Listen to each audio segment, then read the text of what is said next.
নমস্কার সকলকে। আজকে একটি অঙ্ক নিয়ে এসেছি যেটি এসএসসি সিজিএল এ একবার এসেছিল। সালটা আমার মনে নেই, আপনারা প্রিভিয়াস ইয়ার্স চেক করলেই পেয়ে যাবেন। অঙ্কটিকে কিভাবে করব সেটি আমরা এখানে ব্যাখ্যা করি।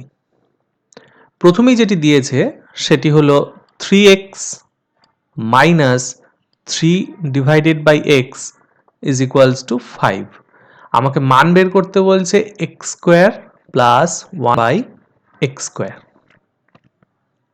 এটির জন্য আমি প্রথমেই এখানে কি করব, প্রথমেই এখানে যেহেতু 3x রয়েছে আর এখানে চাইছে x, আমি এইগুলোকে x এ পরিবর্তন করার চেষ্টা করব।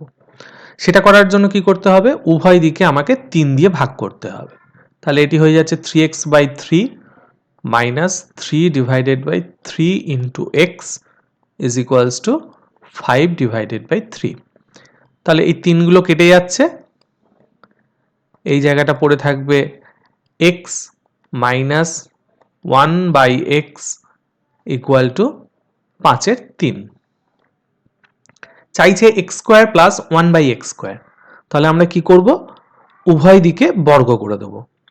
উভয় দিকে বর্গ করার অর্থ x minus 1 by x whole square equal to 5-এর 3 হোল স্কোয়ার।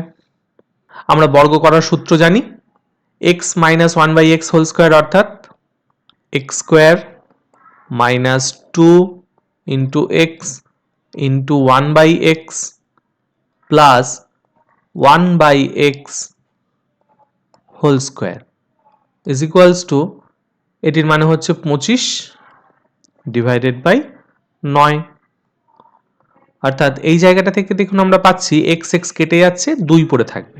তাহলে এইখানে পড়ে থাকছে x square plus 1 by x square minus 2 equals to 25 divided by 9, অথবা x square plus 1 by x square, 2টা এই পাশে চলে আসবে, 25 ডিভাইডেড বাই 9 প্লাস 2, অর্থাৎ কিনা 9 যদি আমি লসাগু করি 25 প্লাস 18 অর্থাৎ 43 ডিভাইডেড বাই 9। অর্থাৎ অপশান ডি হচ্ছে রাইট অ্যান্সার। খুবই সোজা, আপনারা যদি জিনিসটাকে একবারে আত্মস্থ করে ফেলতে পারেন খুব সহজেই অঙ্কটি আমরা করে ফেলতে পারি। ধন্যবাদ সবাইকে ভিডিওটি দেখার জন্য। দেখা হবে পরের ভিডিওতে।